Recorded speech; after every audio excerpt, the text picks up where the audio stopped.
The Wehrmacht's arsenal is the most mythologized in history. We are told stories of invincible tigers and futuristic wonder weapons. But the reality of the German war machine was a chaotic mix of brilliance and desperation. From the tiny training tanks that accidentally started a war, to the 70-ton monsters that crushed their own bridges, and the vital logistical trucks that history often forgets. Other videos might show you AI-generated hallucinations with the wrong number of wheels or impossible gun barrels. Today, we are doing this right. We are breaking down the complete catalog: light, medium, heavy, and the specialized support vehicles that the other lists missed. This is the definitive guide to every German vehicle fielded in World War II. The Blitzkrieg wasn't built on tigers, it was built on these. The Panzer IV, designed as a training tank to bypass the Treaty of Versailles. It weighed just 5.4 tons and had no cannon, only 2 machine guns. It was never meant for combat, yet it formed the bulk of the force that invaded Poland. Paper-thin armor, 1,893 produced. The Panzer II, the stopgap. Armed with a 20mm autocannon, this was the primary tank of the invasion of France. It couldn't kill a heavy French tank, but it had a radio, and that tactical advantage changed warfare forever. Over 3,500 produced across all variants. The Panzer XXXV and XXXVIII. After seizing Czechoslovakia, Germany adopted their superior designs. The XXXVIII was mechanically reliable and packed a 37mm gun that punched above its weight. However, their riveted armor was dangerous. A hit could shear the rivets off, turning them into shrapnel inside the tank. Approximately 1,400 tanks produced. The Panzer II Luchs, Lynx, a late-war fully tracked scout, fast, agile, and rare. Only 100 were produced. Moving to the backbone of the Panzer divisions. The Panzer III. Originally the dedicated tank fighter. It introduced the 3-man turret, allowing the commander to focus solely on tactics. It evolved from a 37mm gun to a 50mm, but eventually the chassis couldn't handle a bigger gun to fight T-34s. 5,674 produced. The Panzer IV. The only German tank to remain in production from the first day of the war to the last. The early variants, StuG through F1, carried a short 75mm howitzer for infantry support. Note, these did not have a muzzle brake. The later variants, F2 through J, mounted the long 75mm WK-40 to fight tanks. This was the true workhorse of the Wehrmacht. 8,500 produced. The Panzer V Panther, Germany's answer to the Soviet T-34. Sloped armor, wide tracks, and a high-velocity 75mm gun that had better penetration than the Tiger WWII. It was arguably the best medium tank design of the war, though plagued by final drive failures. 5,987 produced. The Neubaufahrzeug, a multi-turreted propaganda tank. Only 5 were built. They were used in Norway to terrify the Allies, but they were actually made of mild steel and useless in real combat. Now the heavy metal. The Panzer VI Tiger Warn, the icon of terror, 54 tons, 100mm of flat frontal armor. Its 88mm gun could kill anything the Allies fielded in 1942 from 2 kilometers away. It was a breakthrough tank, but maintenance heavy. 1,347 produced. The Tiger II, King Tiger, the apex predator. It combined the thick armor of a heavy tank with the sloped shape of the Panther, nearly 70 tons. While virtually impervious to frontal fire, it was a logistical nightmare that destroyed roads and bridges. 492 produced. When you can't build enough tanks, you build tank destroyers. The Panzer WWII, the first attempt. A Czech gun on a Panzerwind chassis. The Marder series, stopgap measures. The Marder I was built on captured French tractors. The Marder II on the Panzer II chassis, over 600 built. The Marder III on the Czech 38 Key nearly 1,000 built. High firepower, but open-topped and vulnerable to infantry. The Hetzer, Jagdpanzer 38T. Small, sloped, and deadly. Built on the reliable Czech chassis, it was an ambush nightmare for Allied crews. Over 2,800 produced. The StuG III, the deadliest vehicle Germany possessed. By removing the turret, they could mount a bigger gun and lower the profile. Statistically, StuGs destroyed more Allied tanks than Tigers and Panthers combined, over 10,500 units.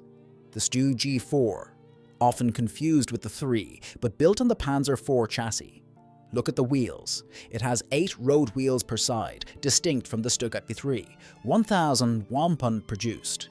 The Jagdpanzer IV, Guderian's Duck, a low-profile hunter with the long 75mm gun. Approx. 2,000 produced. The Nashorn. The Rhinoceros, a long 88mm gun on a light chassis. A glass cannon designed for long-range sniping.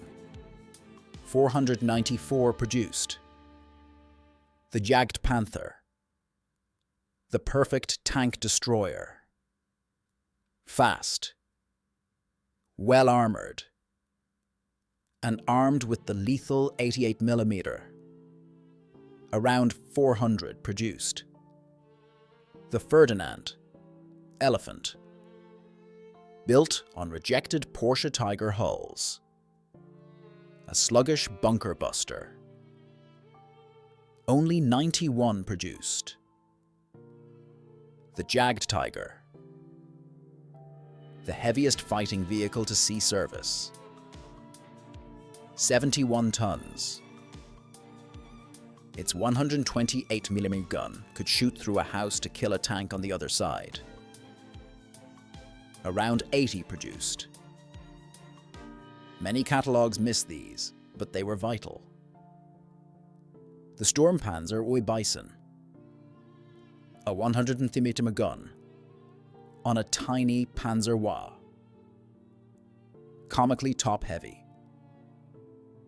The Wespe, Wasp, and Hummel, Bumblebee. Mobile artillery that could keep up with the panzer divisions. 676 Wespes and 714 Hummels produced. The Grille, Cricket, a 150mm infantry gun on the 38T chassis. The Sturmpanzer IV Brummbär, Grizzly Bear, a boxy assault gun designed specifically for urban combat, using a massive 150mm stub gun to level buildings. 306 produced. The Sturmtiger, a rare beast. A Tiger chassis armed with a 300mm rocket-propelled depth charge.